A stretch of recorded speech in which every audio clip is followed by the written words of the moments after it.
this might actually have to be a part one and part two because I feel like I have so much more to go. Um, yeah, so here's a picture of the kids up under me on the couch. We were eating, watching movies, snacking, whatever. My friend had gave me a bunch of cut waters. So I was like, let me make me a drink, child. So this was like in the evening. So far I have had the lemon cut water. Don't do nothing to me, child. I had two of those and I ain't feel nothing. The mango ones, which is what I had that the 27th, whatever. Now those, I had a little buzz with those. So I like the mango ones. Here's a little quote that I ran into that I'm definitely going to live by for 2026 and beyond. And it says, one thing I'm leaving in 2025 is showing up for people who never show up for me. And this is something that I say a lot because I feel like I've been down this road before. I feel like I've been down the road where I put in so much effort and I fight for people and I do what I can for people and I put people above my own well-being, and they don't do the same, right? And again, you do things for the cause, not for the applause. But at what point do you wake up and say, why, what am I doing? For people who are not appreciative, people who do not care, you wasting your time, your energy, your love, your kindness on people who do not care. That can be given to people who do care. And that's where sometimes I feel like I dropped the ball because I'm going to be who I'm going to be regardless, right? I remember somebody has said that to me, Crystal, no matter what, you're going to be who you're going to be. Like, regardless, because that's just who you are deep down. And I'm like, yeah, yeah, but no. Like, I really have to tighten up with the love, loyalty, and friendship that I give to people, including my family. And like 2026 is definitely going to be a year for me with standing on business. Like 2024, 2025, I feel like I started, but I wasn't like completely serious. 2026, I don't care whose feelings get hurt. I don't care who's mad. I don't care who talking shit. Like, if you're not in my life deliberately, if you're not making an effort to be in my life deliberately, like I do with everybody else, goodbye. Like, seriously, delete, block. I'm not even letting people stay in my circles. Like, if you don't care about me, I don't care about you. And I really, really have to be serious about that. There's another quote I ran into, and it says, the love I fought for the hardest embarrassed me the worst. That rewired how I love forever. So you know how like you scroll and you run into quotes that like really, really speak to you. That was one of the other quotes that really spoke to me. And I just feel like the people who I have put the most energy and love into are the people who have hurt me the most. And that's why I say in 2026, I really, really have to stand on business. It does not matter if you are my friend of 20 years, my family member for my whole life. If you are not giving the energy, care, love, and support that I give, then you will not be in my life. Like, just straight like that. I started to say that one of my cousins, blood cousins, who's a little younger than me, we had started talking during the holiday break, and she sends me a text and she's like, bro, I don't know how many family members I cut off this year, but like you one of the only people like I still mess with. And we don't talk all the time, but she's like one of my cousins that has her head on straight. So I have a lot of cousins, but they don't all have their head on straight. And I have had to learn to, I have to distance myself from family, although I love them and care about them and still want nothing but the best for them. But you have to know when you're harming yourself by keeping people around you or keeping people in your circles. Like, I love my family to death. Like I said, I have a very, very big family, and my love for them doesn't diminish except for that one aunt who I can't stand. Um, but at some point, I cannot continue to allow them, just because you're my family, to drag me into y'all nonsense, to make me feel bad, because I might be doing a little better than you, and you want to pull on my heartstrings because your kids need some, but y'all not making good decisions, and y'all have not made good decisions. And unfortunately, that is not my problem. And I will tell you, at some point, I just felt like, oh, you know, they've had hardships, or so have I, you know, or their parents wasn't there for them. Neither was mine for a long period of time because they was going through their own bullshit. So it's like, I had to stop making excuses for grown people and let these grown people be, you know, figure out their own shit. And I used to feel bad that I was actually in a good place. I still do sometimes, and I have to stop that shit. Like, I feel bad that I'm able to take care of myself. Like, I'm able to pay 2 mortgages and rent and a car note and, you know, buy groceries and still do things and go out. And why do I feel bad about that? I don't know why I feel bad that I'm able to do basic shit. Like, because this is really basic shit. Yes, I have a little bit more than maybe like your average single 40-something-year-old woman, but I also have a lot less than a lot of people my age too. But I'm happy and proud of what I'm able to do and maintain or whatever, but that doesn't come without hard work. But I promise y'all, sometimes I feel bad when I look at like people in my family who may be struggling, but they're struggling because of them, not because of me, not because they had any less opportunities. We had the same opportunities. We had the same 24 hours. Y'all just chose to take different paths. I didn't choose to take the paths that y'all took. I chose these paths over here. I chose to go to school. I chose to be educated. I chose not to be pregnant at 17. You know, I chose not to mess with certain dudes that I knew wasn't worth a damn. You know, I could say a lot of stuff about my spouse, but when things were good, he was definitely Team Crystal. You know, he wasn't always a terrible person. He is a terrible person right now. He is a terrible person.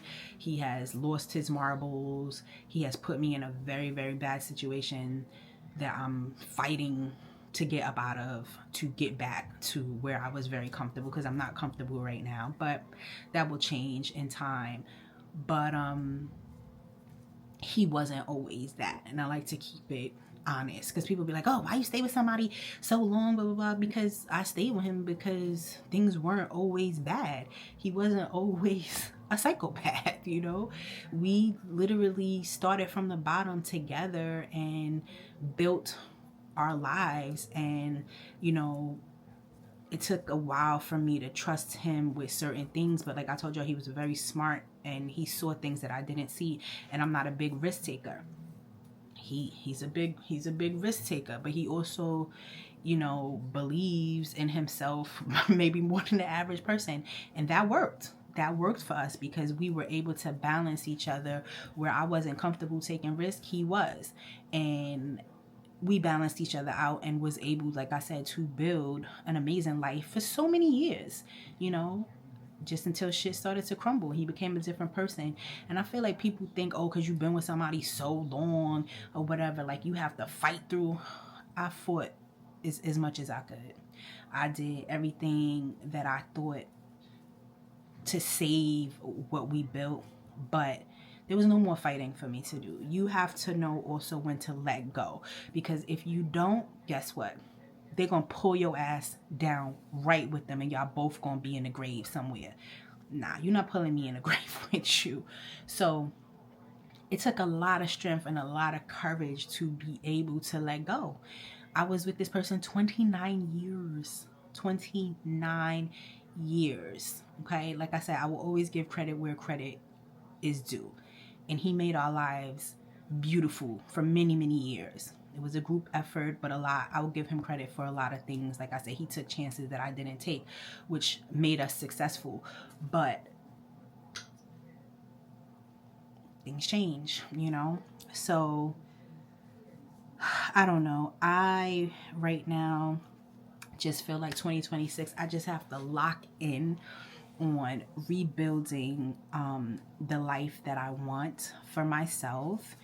And I know that you know, I am going to accomplish all the things that I want to accomplish, because that's just who I am. I set my goals and I chip away at them until I get to where I need to be. So I watched Stranger Things. Did y'all watch Stranger Things? I feel like they dragged the shit out of Stranger Things, and it did not have to be. It did not have to be this month, this many episodes, this month, this many. The ending was, yeah, subpar to me. I really just felt like they could have ended it a little better. But so fast forward, y'all, these last couple of days I have definitely been home reflecting. I tried to start my car the other day, y'all, and it was not turning over. And I was like, God, not another thing. I do not need another problem. So what I did learn, you guys, if you have a push to start vehicle and your car has been sitting for a while in the cold, what you should do is don't put your foot on the brake so that the engine will turn over. Just hit the start button, right? I think this applies for all push to starts, not just mine. When you push that start button without putting your foot on the brake, you are letting your car turn on. You are letting the liquids in the computer and everything kind of like come to life before you turn over the engine. So your car is starting to like warm up, is starting to like check levels and whatever it's doing, and you let the car turn on and let the system start for 30 to 45 seconds. Then you put your foot on the brake and let the engine turn over. And especially in extreme cold, and my car had been sitting, it's been -3 or whatever, so the engine was cold. The liquids, I don't think they freeze, but they're not flowing, so they're just sitting. And if your tank is a quarter a tank or below, water can get into your gas, which will cause you issues. I learned all of this from my Acura mechanic, because I be there asking a million questions, okay? So that's just a little tidbit from your sis. If your car has been sitting and you have a push to start, I don't know if it's the same thing for, no, I don't think it would apply if you have a key. Like, it's not the same thing. So I learned that little trick. Yeah, so if that can help anybody, just so you know, don't put your foot on the brake yet. Hit the start button, let your car internal brain and the liquids and all of that start moving 30 to 45 seconds before you hit the brake and turn over the engine. That will help the engine start more smoothly from sitting in the cold. Then they told me something about a battery jacket. So my next house gonna have a garage, y'all. So I hope not to have these issues, but there is something called a battery jacket that keeps your battery warm if your car sits like in an outside driveway or something. And I mean, I live in New York, and New York gets cold, but for like people that live like in colder places, I can't even imagine. Like, how do y'all keep y'all cars from freezing? Anyway, so that happened to me the other day, and I promise y'all I almost cried in my car, because when the car was not turning over, I was just like, what am I gonna do? Yes, I can rent a car. Yes, I can Uber, but why should I have to do that? That's more money. That's more like. But God said, we're gonna turn this car over. We're gonna get you to where you need to go, and you're gonna figure out the next time what you got to do. And that's what happened. And I'm so appreciative, because like, baby, my car is my lifeline. And I kept saying I'm gonna buy another car. They came out with a ADX. So I have an MDX. There's an ADX. So the ADX is in between the RDX and the MDX. So it's not as big as my truck, but it's not as small as the RDX is. So it's like a mid-size truck, and it is beautiful. Okay, beautiful. And of course they're trying to sell it to me, but my car's fine. As long as my car is running, I think I'm gonna stick with it for now. And keep going. We're gonna just keep going. I take very good care of it. You know, like I said, people could get 300,000-400,000 miles out of these Acuras. I know somebody whose Acura is at 600,000 miles. They had to change their timing belt twice and something else, but that was it. The timing belt twice, and then just like regular maintenance stuff. Like 600,000 miles. Okay, when you buy quality and you don't care about being like flashy, my car is still very much luxury. Like you can't tell me that once my baby gets washed and waxed that she not the prettiest motherfucker on the block. Okay, my interior is espresso. Like I still very much love my truck. Anyway, so I was here one day bored, and I started building some Legos that I had just like sitting around, and they came out like super cute. And it definitely distracted me again. I found out that BBQs on Fordham Road, if y'all from New York, y'all know the BBQs on Fordham Road. I have so many memories at that place. Found out that they permanently closed, y'all. Something they said they couldn't recover from COVID. Child, that BBQs used to be so busy. I don't know how they couldn't recover from COVID. I don't really know what the issues are. But I was a little sad because I wanted to go to that BBQs. That was one of my favorite ones.